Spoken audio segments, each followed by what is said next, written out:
because our deepest wounds often reveal our greatest purpose.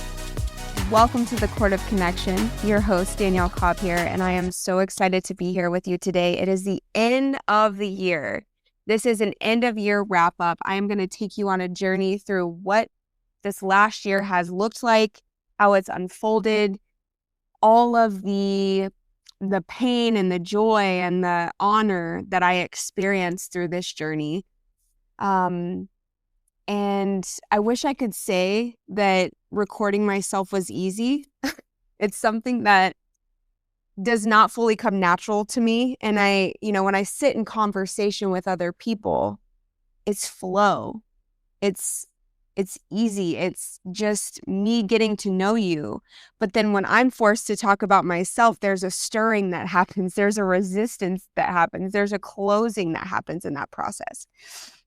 And so here we are, recording ourselves, pushing ourselves beyond our edges, which brings me to the theme of this year for me.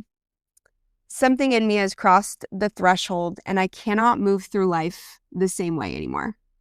To put it plainly, the theme of this year has been allowing myself to be stretched beyond my edges. I was called to make decisions that screamed uncertainty, potential failure, regret. It forced me into feelings around being judged, being misunderstood, being rejected.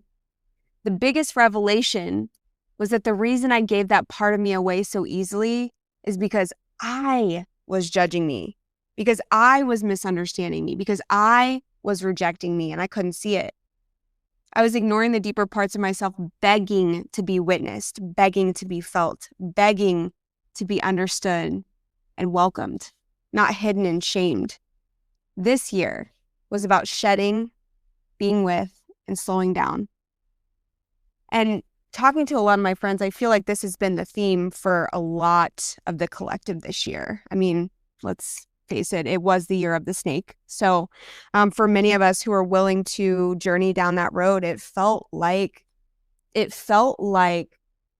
a being reborn. It felt like a shedding of thick skin that I had never shed before. It felt like walking around like a raw nerve at moments. It felt like the most beautiful, intimate journey with myself that I have ever had in my entire life. And it was hard. It was so hard. Some of those decisions were leaving a relationship that I didn't really have a reason to leave in the bigger picture, But my intuition was telling me otherwise. And that is what these decisions have looked like back to back to back to back all year long. In fact, this journey started towards the end of last year. And for those of you that have followed me or know me or have heard some of my content, you know that there is a big wound around body shame for me. And that's a big part of my story. I was an overweight kid. I, had to grow into this woman who is now health conscious, who cares about her body, who takes care of her body, who has balance in that area, right? Who's not forcing an image anymore. That journey has looked like a lot of things for me.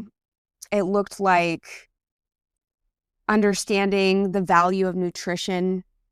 It looked like pushing myself. It looked like discipline. It looked like learning how to navigate the gym. That was something I had no idea how to do, and I taught myself. It looked like some of the eras looked like a deep restricting regimen, right? And some of that era looked like doing things that I didn't want to do to create some discipline. Some of that era looked like losing control and falling back into old patterns. Some of that era looked like a deep restriction that was hidden behind a healthy motive. I've done it all. And I was brought to my knees this time that was about October this time last year, where I realized that I had not actually healed the problem at the root. I was trying to fix the external in hopes that it would heal the problem. And see, what happened is that I got down to the ideal weight, right? I got down to the weight that I thought would set me free. I became the girl who was so disciplined. She didn't eat sugar. She didn't falter. She weighed every ounce of her food. And I'm here to tell you that I was the most miserable that I had ever been in my entire life, because that was not the problem. And so what this year has taken me on a deeper journey around my body shame. And, you know, what I realized is there was another piece to this. That yes, it was about softening in that area, accepting your body, learning balance, learning that fixing the outside wasn't going to fix the problem. So what does that balance look like? It looks like a woman who invests in herself because she loves herself. Meaning, I move my body because it's the loving thing to do. I eat balanced, healthy food 85-90% of the time because that's the loving thing to do, because my body is optimal when I am doing those things, right? Not from a place of force, not from a place of you must do this or else you're a piece of shit, right? Not out of the fear of gaining weight, right? Because that was what drove me for so long. Was I never wanted to go back to that girl. I never wanted to feel what that girl felt. And the girl I'm referring to is the girl that was so painfully aware in middle school and high school that she was different, right? The girl who carried the pain of watching others around her seemingly move through life with ease and comfort. And for me, it was a fight to get up every single day and go to school. It was a fight to find clothes that fit my body. It was a fight to just be okay in the skin that I was in. And so the other layer to this piece of learning how to take care of my body in a balanced way that didn't feel like punishment was also recognizing that there was a deep grieving that I never allowed myself to feel. That there was this dream of this body that I so deeply wanted to have experienced or to have. And the reality is that I will never have that. I will never have the body that I have desired to have, because I have stretch marks, because I have loose skin, because my body is different. And there's a grieving that has to come with that for me to fully feel set free in this area, right? You know, I was talking to my nutritionist at some point, and this was several months ago. And I remember feeling really pissed off in our conversation because she was trying to get me to see that there is this place that any person can get to despite what their external is, their external body looks like, where they actually love their body. And I remember thinking, you're fucking full of shit. You know, what do you mean? I can accept my body, no problem. I've accepted a lot of things in my life, right? That is the building block. That is the beginning. But to say that I love my body felt like a massive stretch to me. To say that I looked in the mirror and was just so in love and proud did not feel real to me. There was still a part that was comparing, hoping, bargaining, right? The shame doesn't disappear because we're conscious.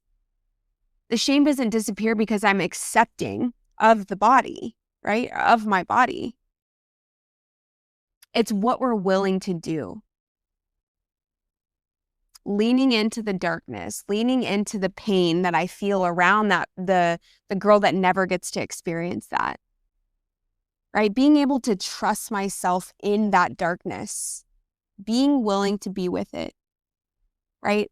And in that space has begun to create some movement, some energetic movement, some, oh, maybe this is possible. Maybe it's about allowing myself to be seen in this. And that's where I find the love in it. I've been so deeply afraid of that, to be fully seen in that. And I hide behind this, what I think a lot of people would call a very confident woman, right? And I am to some degree. But there's also still this piece of me that has just been patiently waiting to be felt, to be experienced, to be witnessed in, this shadow part that has kept me stuck in a lot of ways.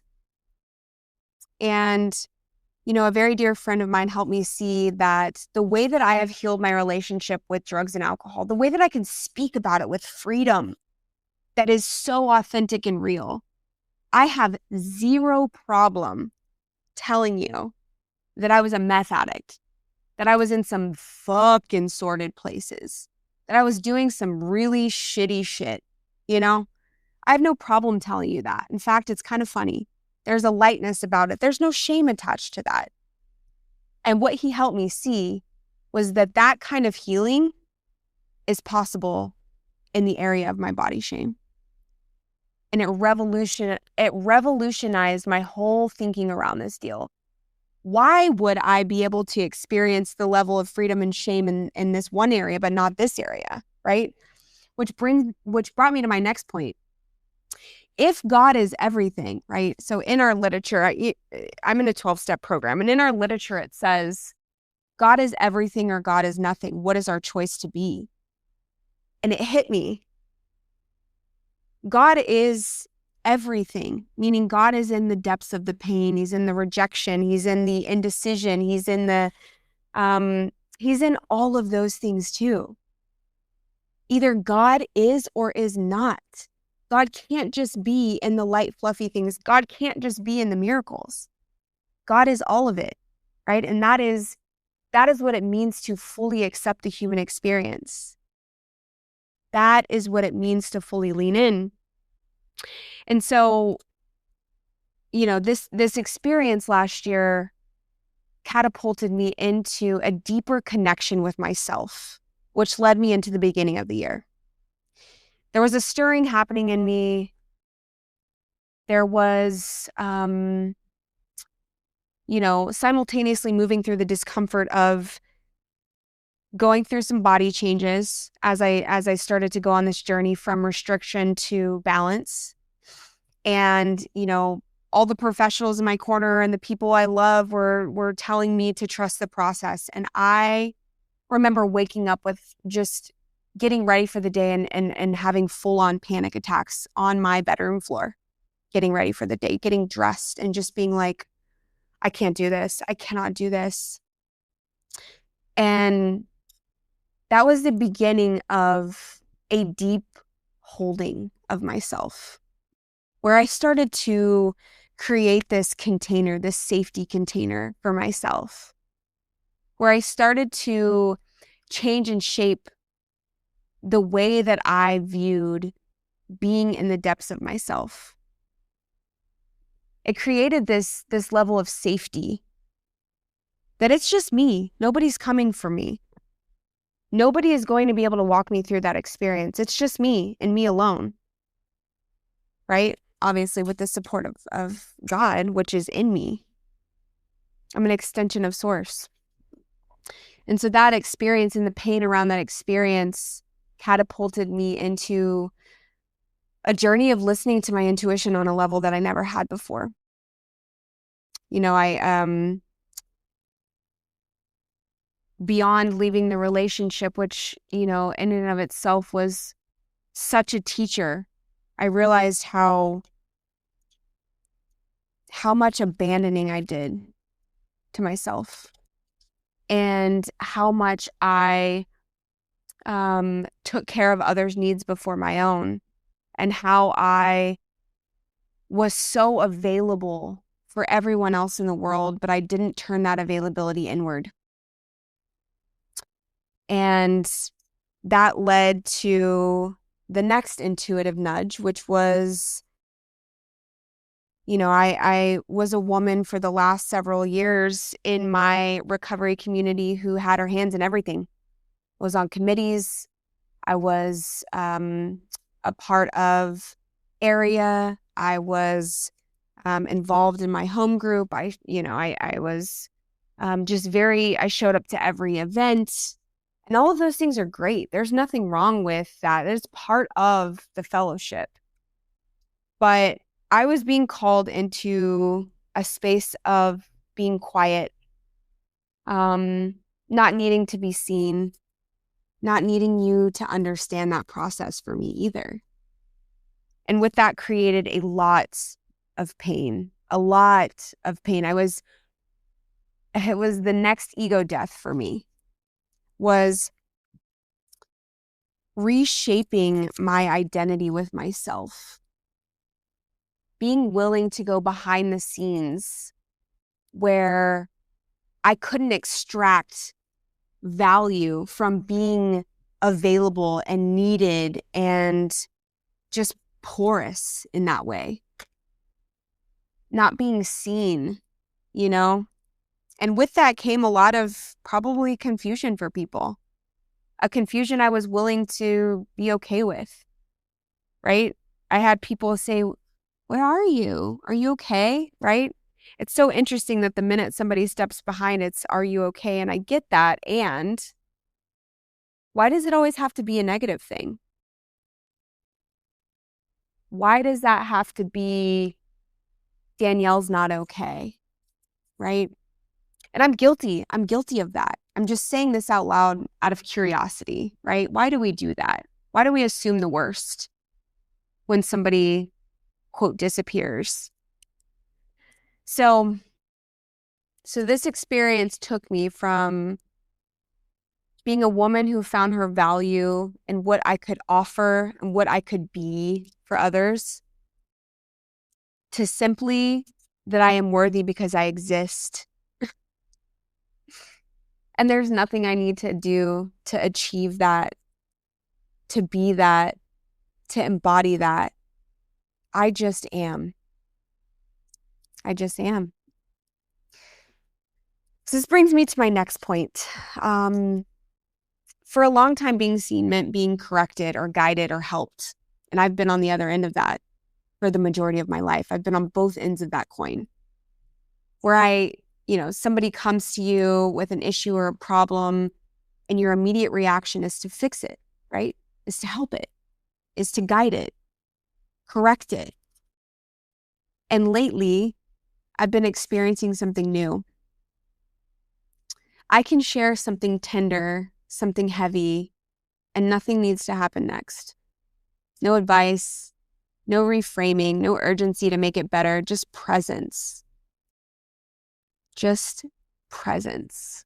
And I tear up thinking about that experience, because to be seen on that level, to be held in that space with a presence that's not trying to change, fix, that doesn't feel threatened by those parts of you,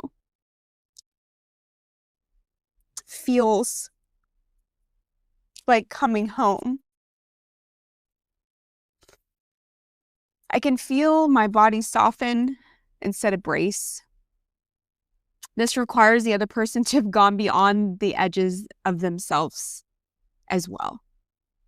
This asks that the other person be able to hold my experience without taking it on or being swept away in my big feelings.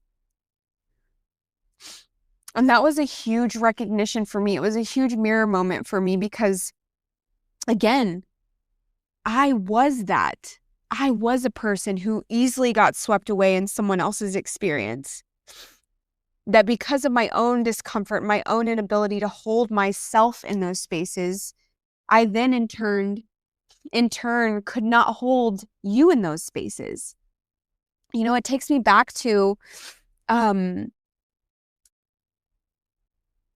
how hard it was to sit in the silence, how hard it was to not need to fill the space, right? And I have people in my life today that experience that. And gosh, I look at that with such compassion and grace because I get it, I get it. It is an uncomfortable journey, but it is a powerful embodiment when you can get there, and powerful tool and gift to be able to hold space in that, not need to fix, change, not need to give someone tissue because they're crying, not need to have the right thing to say, and just to be present is such a gift. This year has been my journey of a lifetime. The amount of shedding that I've done, the amount of transmuting and alchemizing that I have done in this past year feels like 10 years of work in and of itself. There were moments I was walking around feeling so dysregulated, but not in the typical sense. It was just like my mind had not caught up to the spiritual upgrade that had taken place. My mind was still operating in this old way of thinking and being, and my body and my everything else was just trying to catch up. And it was like, man, it felt like it felt like a glitch in the system, It felt like a glitch in me where, there was a period of time where I just couldn't even be around people. It was way too much to be in those spaces, and I really honored that, I have some really exciting things coming up in this next year that I can't really talk about yet. I'll save that for another episode. But some big, exciting things happening